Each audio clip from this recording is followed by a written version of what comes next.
Hello, hello, and hello. It is I, the great Daz, the man behind the scene. And yes, I am color coordinated today. My light represents, how can I say this? The both of these two marvelous women. One's blue, one's red, and I represent them both. They are two of the most dynamic mothers on this planet. They raise boys to be outstanding men. Ladies and gentlemen, I present to you the dynamic duo of Kimmy Kim Natson and Amanda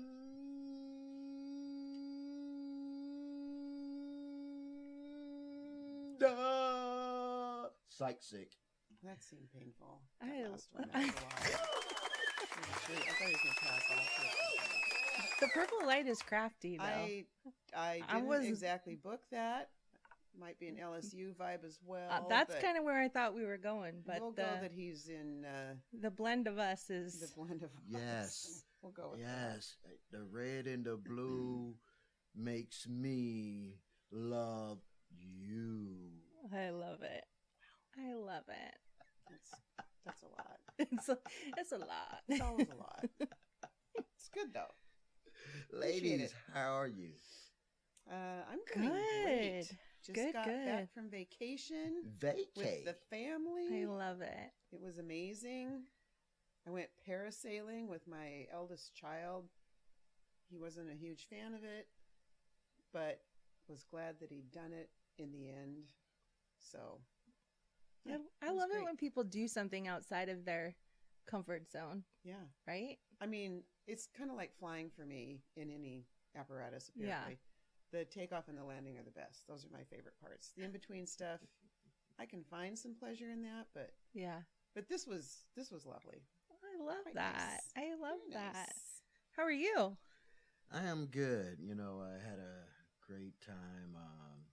Went hiking with the boys, my nephew and your boys. Yeah. And that was really fun. And of course, we had game night. So I got a new nickname for Cody. Governor Sick. I love it. It was the Monopoly game of all Monopoly games. We'll just leave it at that. Yeah. It's probably best. So, ladies, Pastor Steve, once again, closed out the series this Sunday with another baggage message. Mm-hmm. I thought he did a good job of wrapping it up and pulling kind of all the pieces in. Yep. I did want to start just by reading, he sends out the week in advance what he's going to be discussing and talking about. And just a little, I'm not going to read the whole thing, but do you ever wonder why shame keeps coming back even after we've experienced freedom? Personal healing isn't the end goal. It's just the beginning of something even more beautiful. Shame is relentless, but so is grace. Mm-hmm. Mm-hmm. Yeah. Because people do want to revisit, right? Because he also said that shame doesn't surrender easily when you're again not sharing the grace you've been given, not being in communion with other people. Or community, sorry, that's my Lutheran roots showing. And you have a lot of time to yourself to be quiet and ponder often, not for everybody, but there's a whole bunch of folks out there that will start to Yeah. slide back. Yeah. Because sliding back's always a little easier than, yeah. Is it easier going up the hike or down the hike? I mean, it's a Right. struggle trying to get out of a thing. Yeah. But kind of just slowly oozing back into that pain and shame. Right. And, Well, that comes a little easier. yeah. When he said, it's a tool of the devil, Mm-hmm. it just made me think of how easily we can take our eyes off of Jesus and Mhm. forget who we are in him. It's like all of a sudden we completely just forget who our identity is, what our identity is. Right. And then, when your eyes are off that and you forget who you are, it's very easy, like you said, to spiral back into the past, the things you've done. It's the familiar. Right. And can I jump in real quick? Yeah. Amanda, as you was saying that, it made me think about this. There's only two men that walked on water that we know of in history. That's Jesus and Peter. Yeah. Peter was able to walk on water For a hot minute. until he took his eyes off Yep. Christ. Yeah. So I was going to read Colossians 3, 12 through, just the 12 through 14 part, but, certainly should read all of it. Therefore, as God's chosen people, holy and dearly loved, clothe yourselves with compassion, kindness, humility, gentleness, and patience. Bear with each other and forgive one another if any of you has a grievance against someone. Forgive as the Lord forgave you. And over all these virtues put on love, which binds them all together in perfect unity. I mean, he's telling us how to do it, who to do it to, why to do it. And it sounds like it should be doable, especially the part where if you've been granted grace, forgiveness, and you trust and believe in that, then we should be able to do that. Easier said than done. Right. Yeah. Because I got a couple folks in my life that I've walked with or I'm walking with, and I'm like, Yeah. let me re-rack. Yeah. Try that again. True. And I love how Steve talked about it being a daily choice, right? Yeah. It's a daily choice, mentally, emotionally, spiritually. You have to take your thoughts captive. You're abiding. Gosh, we talk about that so much on the podcast, but abiding in Christ every single day. And just those daily habits of setting boundaries, of prayer, of being in the Word, remembering who you are. I mean, we are given these things so that we can fight the spiritual battle we are up against. I mean, you just think about Jesus in the wilderness. He fought back with the Word, with the truth. Right. And if you're not spending any time in the Word, what are you fighting back with? Right. Your own strength? Just your wits. Right. Your wits about yeah, you. you're Good going luck with to that one. run dry real quick and Yes. wear out. And then you're very susceptible to the schemes of the devil. Well, because he's everywhere. Right. And he looks for those loopholes. Yeah. I also love how he talked about healing is a journey and it's not a destination. Again, it kind of goes back to every day you're putting in the work, you're doing the steps, but you're doing that so that you can help others. Yes. Which we're called to in the Great Commission. But I just think too that we forget that our struggles, our story, the things that happen to us in our life are the most powerful gospel message that we can share, right? When our heart is transformed and we share that with others, and people that are going through something similar can relate in that, how transforming is that? They are overcome by the words and the testimonies. Yeah. Yeah. Right? Turning your pain into purpose. Yes. Yeah. What you're going through, yes, it's for you at the moment, but it serves a bigger purpose. Yeah. And down the road, God brought you through that situation, that ordeal, so you can bring someone else through that's coming through the same right behind you. Right. They're coming through it. And by you sharing your story, your testimony, you empower them to persevere and press through and carry on. Yeah, I think, as a church, we're called to live in unity, and we're in this together, right? Yeah. We're one body. We're the body of Christ. And so we're only as strong as our weakest link. And so we're constantly just pulling people up and along with us to fulfill the purpose. Too, we're not there to fix people. Right. Which is hard. Walk along because your inclination is, well, this is what I did. Yeah. But he did give us some steps to how to be a wounded healer. So we've suffered that thing, come through on the other end by the grace of God, and now we have that in our toolbox. And if somebody needs, but these are the to share your story strategically. You don't just have to go on blast. Yeah. Listen with empathy, not advice. Because then it's you imposing yourself on somebody else, and that's not great. I think it could induce more shame, right? It could, because, well, geez, I didn't think about doing that. I mean, it could be an abundance of things could go wrong with that. Right. Create safe spaces, and I would add in there too boundaries. Yeah. And then point toward community, where this is the community of believers here at Northlake. And I'm sure if you asked anybody in the congregation, have you ever top 5 things? Everybody would raise their hand at some point. Yeah. Because everybody's gone through a thing. Yeah. Right. And hopefully with, God's guidance has come out on the other side. And so there's a treasure trove of people here that, and it's not always going to be Steve Spear. No. But he knows a lot of folks and a lot of their stories, and he is a great resource for that. So I think the community piece is huge. It is. And I think people, it is hard. It is hard.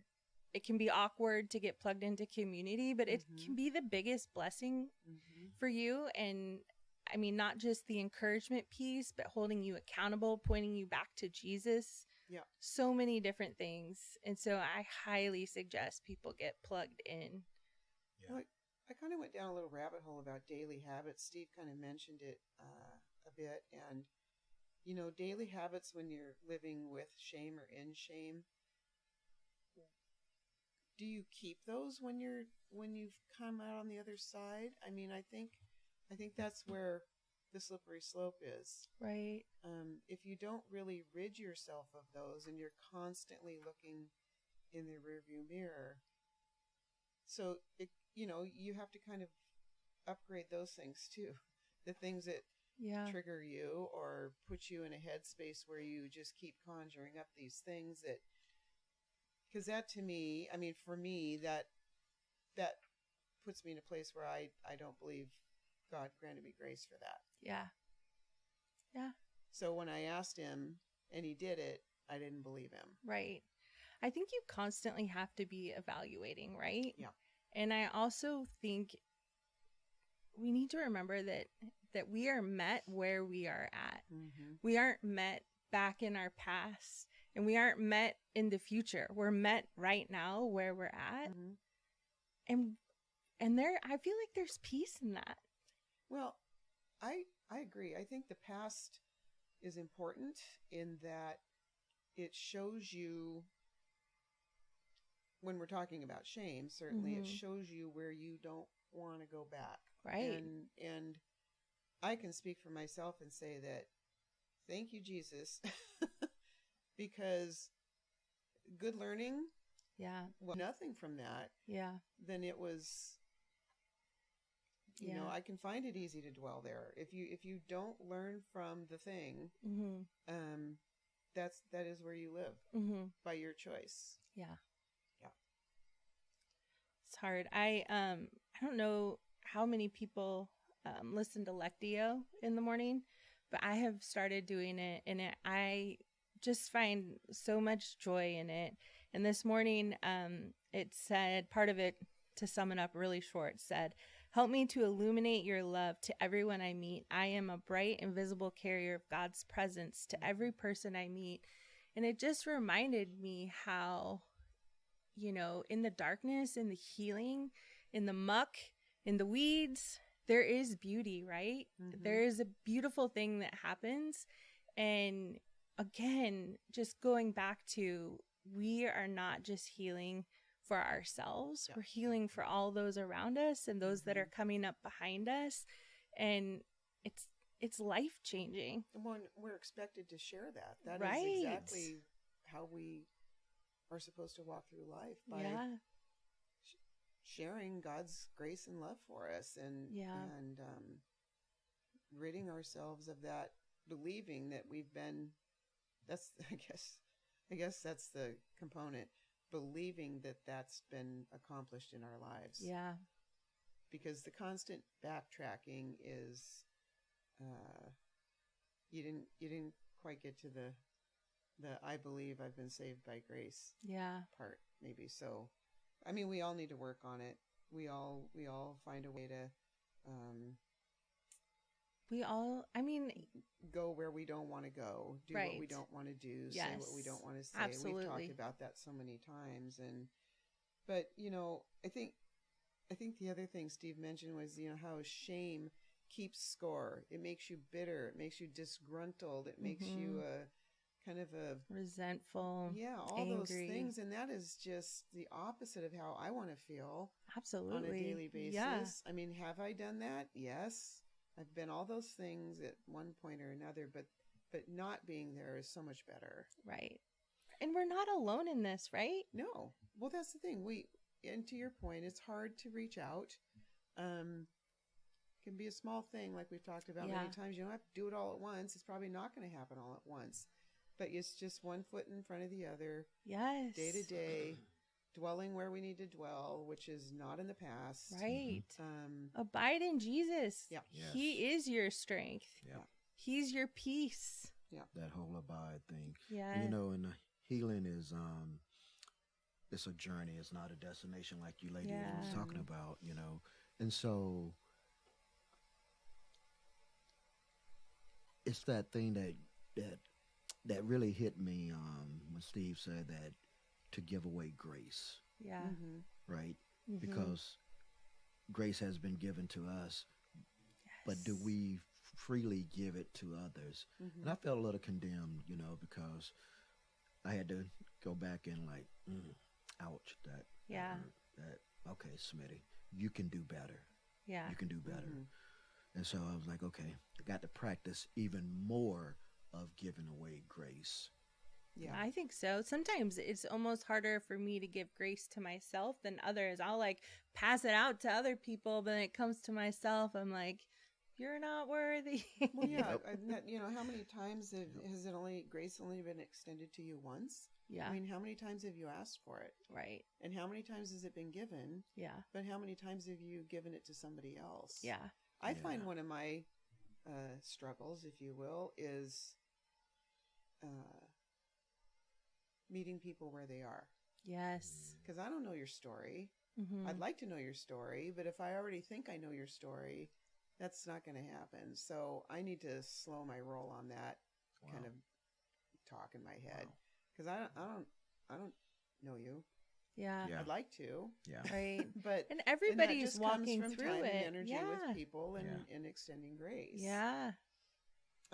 Steve had the daily practices too. There are a couple are kind of he's mentioned before, but speaking truth to yourself, again, we've talked about that, where you need to, that self-dialogue, you can't keep beating yourself up over it. If you really want to ask for grace and stop the behavior, stop the way you feel, you need to be quiet about it and really be in prayer about it and ask earnestly.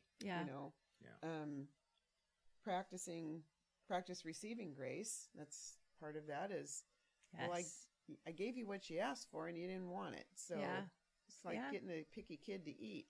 You said you wanted mac and cheese. That's exactly what we made for you. And then now you don't want it. Okay, cool. Oh, so I mean, really dumbed so it many down. of us Sorry can about relate to that.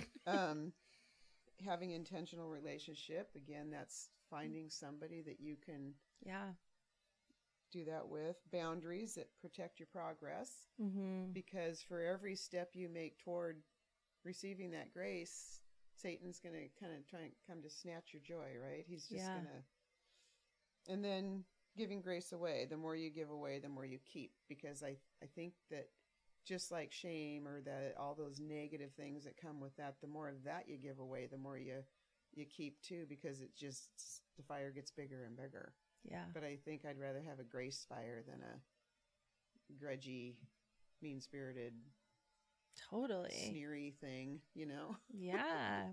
Well, I So- mean, I'd rather sit in the furnace with Jesus than sit on the mountaintop by myself or with Satan. Yep. All right, Kimmy Kim, do you have any questions that you'd like to leave with the audience? Yeah. How do you apply grace to your life, I guess? I mean, what does that look like for you in real time? How do you use the grace that's been granted to you on a workaday basis? I mean, that's again, easier said than done. Yeah. That's good. All righty. Here's the Dawes, and we're signing off. Hey, but before we do me a favor. Hit that like button. Thumbs us up so you can stay in the know and you can watch the show. Okay, until then, you know how we do it. We are out.